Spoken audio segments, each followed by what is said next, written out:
नमस्कार दोस्तों, क्राइम तक आप देख रहे हैं। बात उसी खबर की जिसको लेकर अब देश विदेश में चर्चा हो रही है। यमन में भारतीय नर्स निमिषा प्रिया की फांसी की तारीख तय है। सवाल ये उठ रहा है कि क्या इसको बचाया जा सकता है? क्या निमिषा का दोष था या नहीं था? क्या ये एक्सीडेंटल मौत थी? ऐसे कई सवाल उठ रहे हैं। और क्या कानून में प्रोविजन है कि निमिषा को बचाया जा सकता है? नहीं। आपको खबर मैं पहले बता दूं, यमन में एक भारतीय नर्स जाती है और वहां पर महदी नाम के एक शख्स के साथ वो पार्टनरशिप में रहती है, पार्टनरशिप करती है, बिजनेस में क्लिनिक खोलती है। लेकिन वहाँ पर स्थिति ऐसी हो जाती है कि वो उसका पासपोर्ट छीन लेता है, उसको सेक्सुअली असॉल्ट करता है, इस तरह के आरोप लगे। और वो बचने के लिए उसको इंजेक्शन देती है और बाद में उसकी मौत हो जाती है। इस मामले में यमन की जो सर्वोच्च अदालत है उसने फांसी की सज़ा मुकर्रर की और ये फांसी 16 जुलाई को होनी है। अब इसमें सिर्फ एक ही क्लॉज है, वो है ब्लड मनी। उसके ज़रिए उसे बचाया जा सकता है। अगर मृतक के परिवार वाले ये कह दें कि ठीक है, माफ़ किया, एक रकम वो ले सकते हैं, तो क्या ये संभव है? क्या ऐसा होने जा रहा है? ये सबसे बड़ा सवाल है प्रवेश। पहले तो आपको पूरी खबर प्रवेश बिल्कुल। सीक्वेंस वाइज देखिए बताइए। देखिए 2008 में जो निमिषा है, निमिषा प्रिया उनका पूरा नाम है। 2008 में वो यमन जाती हैं। यमन की राजधानी सना में वो एक अस्पताल में नर्सिंग का काम करती हैं। काम शुरू हो गया था, सब कुछ बढ़िया चल रहा था। 2011 में निमिषा और जो उनके पति हैं टॉमी थॉमसन शादी कर लेते हैं, मतलब केरला में आके।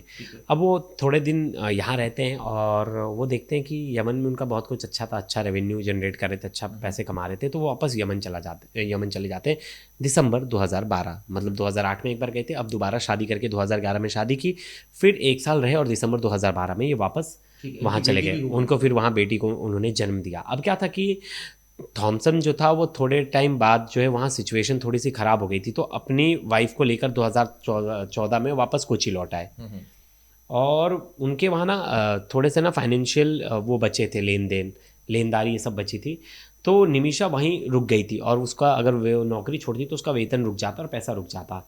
अब निमिषा बोली कि वहाँ से जैसे ही वो वहाँ से वापस आ गया उसका पति, अब वहाँ सिचुएशन ख़राब हो गई। आपने देखा, हाँ, सिविल वॉर हो गया शुरू। हूती लोगों ने कब्जा कर लिया था आधे यमन पर, और कुछ ही पार्ट्स पे यमन की सरकार का बोलबाला था। अब क्या हुआ कि वहाँ अब सरवाइव करना था, तो वहाँ इन दोनों का एक दोस्त था जिसकी आपने मेहदी, जिसकी हमने शुरुआत में बात की, मेहदी से इनकी मुलाकात होती है। मेहदी देखिए, यहाँ तक कि कहा जा रहा है कि इनकी शादी में भी आता है, भारत भी आता है।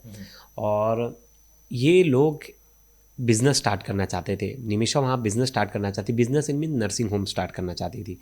अब उसके लिए वहाँ का कानून ये कहता है कि वहाँ कोई बाहरी जो है वो कोई ऐसा डायरेक्ट अपने नाम पे प्रॉपर्टी वगैरह लेके कोई ऐसा बिज़नेस स्टार्ट नहीं कर सकता। आपको एक पार्टनर उनके देश का रखना पड़ेगा। तो उन्होंने मेहदी को अप्रोच किया, मेहदी ने बोला ठीक है, और ये लोग एक नर्सिंग उसमें उसको, हाँ, पार्टनर बनने लगे। लेकिन धीरे धीरे उन्होंने एक झूठी शादी रचा ली। किन्होंने?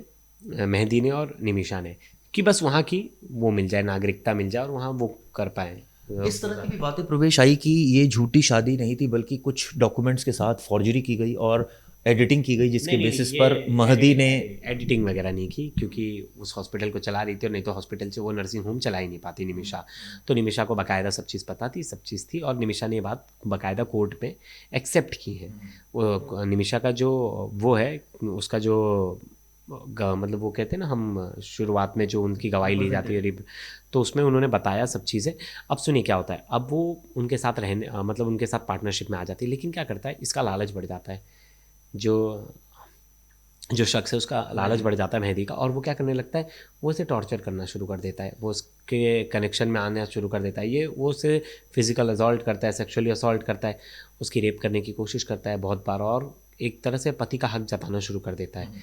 लेकिन वो सब चीज़ों से तंग आ जाती है और वो वहाँ से भागने की कोशिश करती है। लेकिन पासपोर्ट उसी के पास था। अब पासपोर्ट उसी के पास था तो वो उसके पासपोर्ट देने से रहा, पासपोर्ट दे नहीं रहा था। अब ये सब कुछ चल रहा था, वो प्लानिंग कर रही थी। फिर इस बीच पता चलता है कि मेहदी की तबीयत ख़राब है। तो ये सोचती यही सही टाइम है मेरा इसके भागने का, और मैं इसके यहाँ से पासपोर्ट लेकर भाग जाऊँगी। ये जो दरअसल कन्फेशन है, कन्फेशन जो है, ये कन्फेशन उसने कही है। मैं बस एक मिनट में, तो अब ये प्लान करती है, और वो प्लान करने के बाद एक दिन ही बीमार पड़ता है। भी उसके घर पे जाती है मिलने के लिए और अपने साथ लेकर जाती है इंजेक्शन। किस चीज़ का? बेहोशी का। अब उसको बाकी दवा देती, उसी में उसको बेहोशी का इंजेक्शन दे देती, डोज ओवरडोज हो जाता है। ओवरडोज हो जाता है, उसकी मौका वारदात पे ही मौत हो जाती है। मौत हो जाती है, जब उसे पता चलता है तो डर जाती है, फिर वो बचने के लिए टुकड़े टुकड़े करके उसे पानी के टैंक में डाल देती है। जब एक केस खुलता है, जब वो पकड़ा जाती है, तो वो सब चीज़ें कन्फेशन वो कोर्ट में भी कर देती है। आपको बता दूं 34 साल की निमिषा इस समय यमन की जो राजधानी है सना की केंद्रीय जेल में बंद है। 16 जुलाई को सज़ा होनी है। जैसा प्रवेश बता रहे थे कि जब इसने टुकड़े कर दिए उसके बाद इस पूरे मामले की सुनवाई हुई और स्थानीय अदालत ने 2020 में मौत की सज़ा सुनाई। परिवार ने इस फैसले को यमन के सुप्रीम कोर्ट में चुनौती दी कि भाई किसी तरह बचा लिया जाए। सुप्रीम कोर्ट ने 2023 में अपील खारिज कर दी और ये कहा कि जो सज़ा मिली है बिल्कुल ठीक मिली है। 2024 में क्या होता है, यमन के हूती विद्रोहियों की सुप्रीम पॉलिटिकल काउंसिल के अध्यक्ष हैं महदी अल मशाद। उन्होंने फांसी को मंजूरी दे दी। ये एक मात्र और लास्ट विकल्प बचा था निमिषा के परिवार वालों के पास। लेकिन एक और विकल्प था और वो ये है कि ब्लड मनी अगर दे दी जाए तो, और प्लस मृतक के परिवार वाले राजी हो जाएं और माफ कर दें तो माफी मिल सकती है। लेकिन अभी तक इसको लेकर जो विवाद है वो लगातार जारी है। अभी तक स्थिति भी क्लियर नहीं। आपको एक चीज़ और बता दूं, यमन की जो इस्लामी कानून व्यवस्था है जिसको शरिया कहा जाता है, उसके तहत अब उसके पास सिर्फ एक आखिरी उम्मीद पीड़ित परिवार से बची और वो चाहे तो ब्लड मनी देकर उन्हें माफ़ कर सकता है। लेकिन देखिए, अब आपने जैसा बताया कि इस्लामिक कानून है, और इस्लामिक कानून के तहत उनके घर में जो केस लड़ रहा है उनका, जो उनके भाई थे, तो उनके भाई को मनाना था। लेकिन उनके भाई तक हमारे जो एक सोशल वर्कर हैं वो वहाँ तक पहुँचे, सैमुअल पहुँचे, और वहीं उनकी माँ भी उन तक, यमन में ही है, वो भी उन तक पहुँची। लेकिन बाकायदा एक सेव निमिषा प्रिया इंटरनेशनल एक्शन काउंसिल बनाया गया है, जनता से फंड इकट्ठा किया है और आपको बता दें महदी के $10 लाख की पेशकश की, यानी इतना फंड इकट्ठा। हाँ, $10 लाख की पेशकश की। और वो दूसरी और इसके साथ साथ उन्होंने उसे 2 ऑप्शन दिया कि आपको हम सऊदी में, दुबई में शिफ्ट कर देंगे, आपको अच्छी जॉब देंगे उसके भाई को, और अगर आपको अच्छी लाइफस्टाइल चाहिए तो वो देंगे, और पैसा देंगे। तीनों ऑप्शन दिया, लेकिन उनमें से उन्होंने तीनों चीज़ें लेने से मना कर दिया है और उन्होंने खारिज कर दिया। खारिज कर दिया या अभी बातचीत? नहीं, बातचीत चल रही है। उन्होंने, अगर लास्ट टाइम तक बातचीत हो सकती है, लेकिन अभी तक, अब डेथ वारंट तो आ गया है, डेथ वारंट आ गया है, तो 16 तारीख को उनको फांसी होनी है। फांसी भी नहीं होनी, वहाँ जो डेथ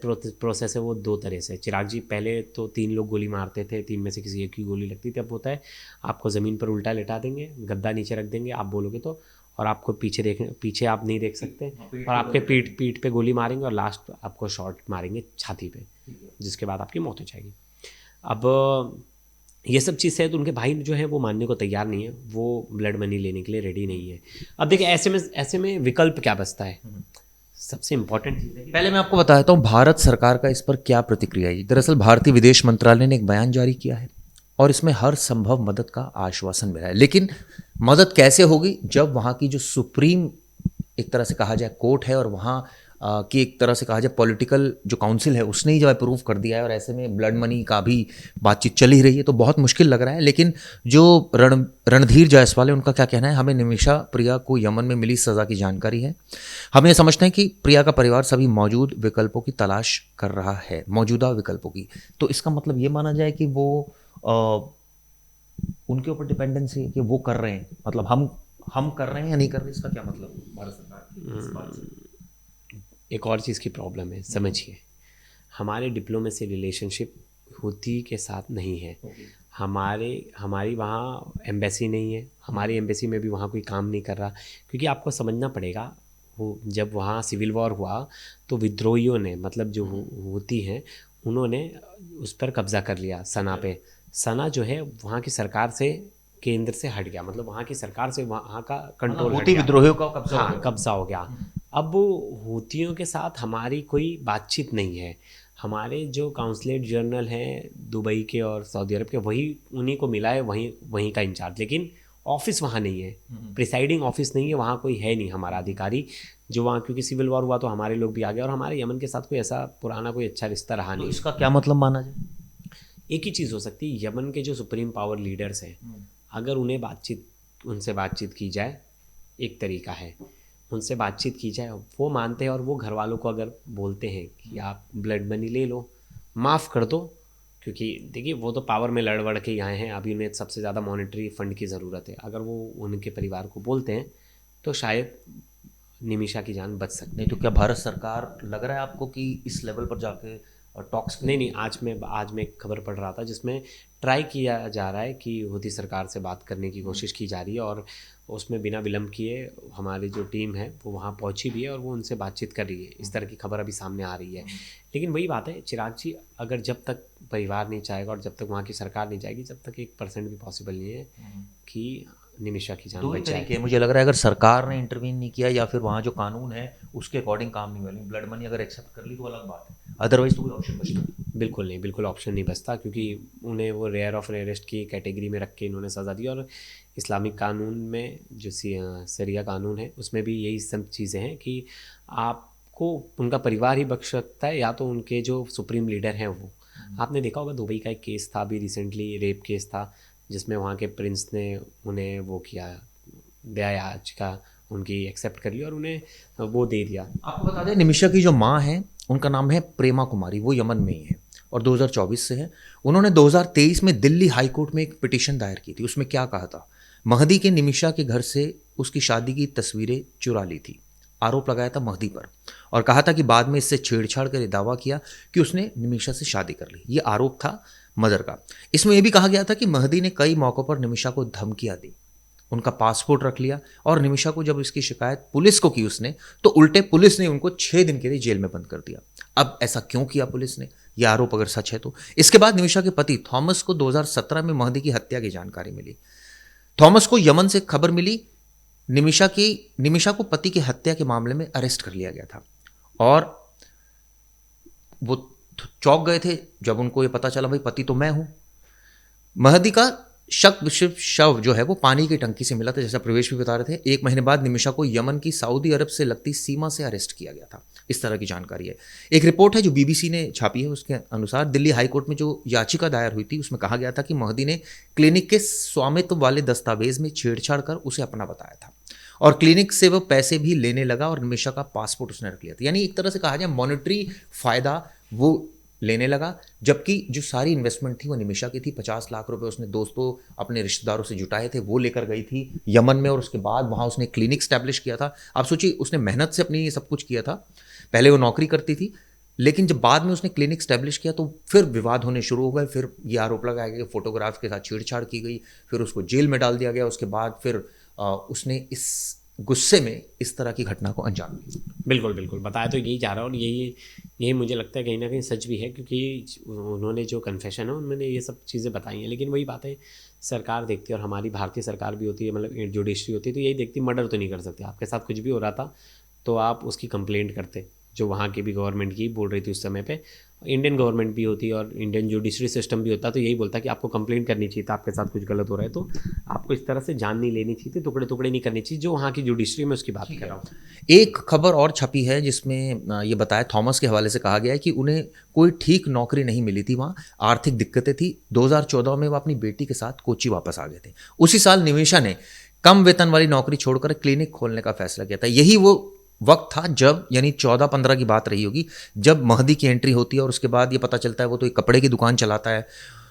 ये जान पहचान इस तरह से थी महदी से उसकी, क्योंकि वो जो रिपोर्ट कहती है कि निमिषा जब क्लिनिक में बच्ची को जन्म दिया था, यानी महदी की पत्नी ने एक बच्ची को जन्म दिया था और उसी क्लिनिक में वो काम करती थी, तब उसकी दोस्ती हो गई थी और उस बेसिस पर 2015 में महदी उसके साथ वापस आया था और तभी ये फोटोग्राफ भी चोरी की गई थी, जिस तरह के आरोप लगाए जा रहे हैं। और 2015 के बाद आप सोचिए 2 साल के बाद यानी 17 में इस मर्डर को अंजाम दे दिया गया। लेकिन सवाल ये उठता है प्रवेश, परिस्थिति कोई भी रही हो, इसमें 2 परिस्थितियां हैं जो मुझे समझ में आ रही। एक, आपने इंजेक्शन दिया और वो गलती से डेथ हो गई, ठीक है, एक्सीडेंटल हो गई, तो आप वहीं तक रुक जाते। नहीं, फिर डर गई कि मुझे घर जाना है, कैसे भी लौटना है, तो उसने डर में उसने उसको बोटी बोटी कर दिया और उसके बाद उन्होंने उसे पानी की टंकी में डाल दिया, जिसके बाद वो भागने में कामयाब तो नहीं हो पाई और पुलिस ने उन्हें पकड़ लिया। लेकिन अगर मान लीजिए परिस्थिति कुछ इस तरह की होती कि बोटी बोटी नहीं करती वो और सिर्फ यही परिस्थिति होती कि ओवरडोज की वजह से मौत तो हो ही गई थी, तो क्या शायद शायद शायद 1% चांसेस होता, 2% चांसेस होता, शायद इतनी कठोर सज़ा नहीं मिलती। बिल्कुल, ये सज़ा नहीं मिलती थी, बचने का चांसेस होता है। लेकिन जो बोटी बोटी कर दी, जिसकी वजह से जो केस है वो और गड़बड़ा गया। इसमें एक चीज़ ये भी जानने वाली है कि जिस तरह से उसने यातनाएं झेली, वो इन्वेस्टमेंट करने के लिए गई, उसने महदी पर ट्रस्ट किया, उसको पार्टनर बनाया, वो इन्वेस्टमेंट करने के लिए गई और वही उसको परेशान करने लग गया लालच में, या कहें कि सेक्सुअल फेवर के चक्कर में। मुझे ऐसा लगता है ना चिराग जी, केस को थोड़ा सा उल्टा कर देते हैं। मैं बोलता हूँ कि मतलब मैं किसी की साइड नहीं ले रहा, मैं बस चाहता हूँ कि किसी को कैपिटल पनिशमेंट ना मिले। देखिए यूरोपियन कंट्रीज़ में कैपिटल पनिशमेंट में पूरी तरह से लगाम, आपको आरोपी को बंद करके उसको सुधारना है। मैं कैपिटल पनिशमेंट में के सपोर्ट में बिल्कुल नहीं हूँ। आफ्ताब का केस ले लीजिए, आफ्ताब ने क्या दलील दी थी आपको याद है? मैंने गुस्से में उसकी हत्या कर दी, मतलब गला दबा के मार दिया, बाद में मैं डर गया इसलिए मैंने उसकी बोटी बोटी करके फेंकने का प्लान किया।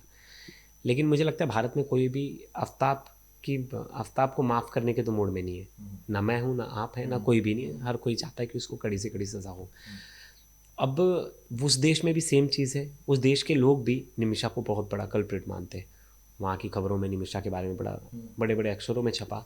तो उस टाइम पे उसका गुस्सा, उसने क्या किया, इसको कोई जस्टिफाई नहीं कर सकता, कोई जस्टिफाई नहीं कर सकता। और मुझे लगता है कि हर किसी को सुधरने का मौका भी देना चाहिए। उनकी जो सज़ा है, पर्सनली आप इस फेवर में कि फांसी की सज़ा नहीं होनी चाहिए? फांसी की सज़ा किसी को नहीं होनी चाहिए मेरे हिसाब से। कैपिटल पनिशमेंट के मैं पूरे खिलाफ हूँ। हाँ, मैं, आप बोलोगे आप ह्यूमन राइट्स की बात करते हो, तो जी हाँ, मैं ह्यूमन राइट्स की बहुत ज़्यादा तरफदारी करता हूँ, क्योंकि मुझे लगता है कैपिटल पनिशमेंट जो है वो सॉल्यूशन नहीं है। आपको जेल भेजा जा रहा है, आपके लिए चीज़ और भी है प्रवेश, हमने देखा और हमने क्राइम पेपर पर भी बड़ी वास्ट कवरेज दी थी उस केस को लेकर, दुबई वाले केस को लेकर, शहजादी केस को लेकर, लेकिन उसमें भी फांसी हुई। तो ऐसा नहीं भारत सरकार में उसने इंटरव्यू नहीं किया, बल्कि मैं तो उनके फादर से यहाँ जाकर मिला, शहजादी के वकील से मिला, उन्होंने इस बात को कहा कि हमने हर चैनल पर भारत सरकार से अप्रोच किया, भारत सरकार भी बातचीत कर रही, हमने देखा कि बातचीत चल रही थी लेकिन हुआ कुछ नहीं, एट द एंड फांसी हुई। तो क्या इस केस में भी इस केस में तो और दिक्कत है, क्योंकि वहाँ तो सरकार ही नहीं है, वहाँ हुतियों का अच्छे संबंध थे। यहाँ तो हुती लोगों का कब्जा है और वो लोग तो कभी चाहेंगे ही नहीं, क्योंकि उनके रिलेशन हमारे से अच्छे हैं नहीं। वहाँ हमारी एम्बेसी है नहीं, वहाँ हमारे लोग नहीं है, वहाँ हमारी डिप्लोमेटिक रिलेशन नहीं है। क्या माना जाए? बहुत रेयर चांसेस है, बहुत रेयर चांसेस है। खुद अगर पीएम इंटरवीन करते तो बाई चांस, बट वो क्यों करेंगे? बात भी ऐसी है कि केस भी थोड़ा सा वो है ना, क्रिटिकल है, क्योंकि उस देश में उस केस को लेके अलग छवि है।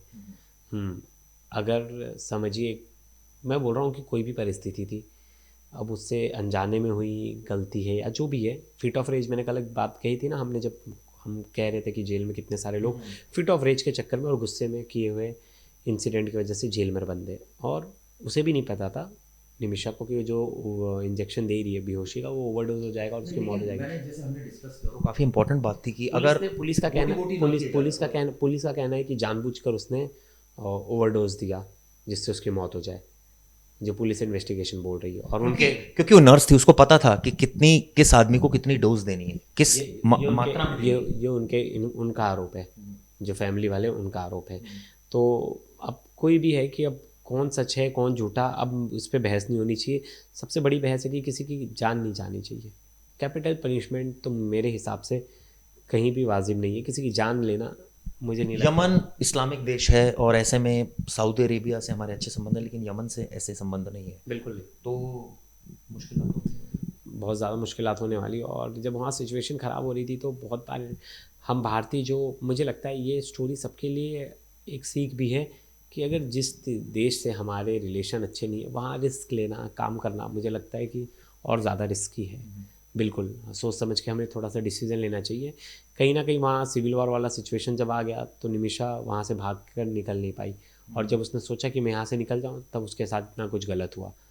और वो गलत हुआ, गलत को अब वो सोच रही थी कि वहाँ की सरकार से तो हेल्प मिलेगा नहीं, और वहाँ तो बड़ा स्ट्रिक्ट रूल है वाइफ को लेके, तो फिर वो भाग भी नहीं सकती थी। मतलब वो फंस गई थी एक से ट्रैप में। अब ट्रैप में फंस गई थी तो उसके पास चांसेस क्या थे? बस एक ही चांस था, या तो खुद मर जाए या तो सामने वाले को मार दे। मतलब वो इतने ज़्यादा मेंटल डिप्रेशन में चली गई थी चिराग जी। चलिए, इस पर हमने कोशिश की आपको हर एक पहलू से अवगत कराने की। हमने बताया कि सज़ा क्या मिल सकती है, हमने ये बताया कि पूरी घटना क्या थी, हमने परिस्थिति भी डिस्कस की और अलग अलग परिस्थितियों के संदर्भ में भी बात की। वीडियो आपको कैसी लगी दोस्तों, ज़रूर बताइएगा। शुक्रिया।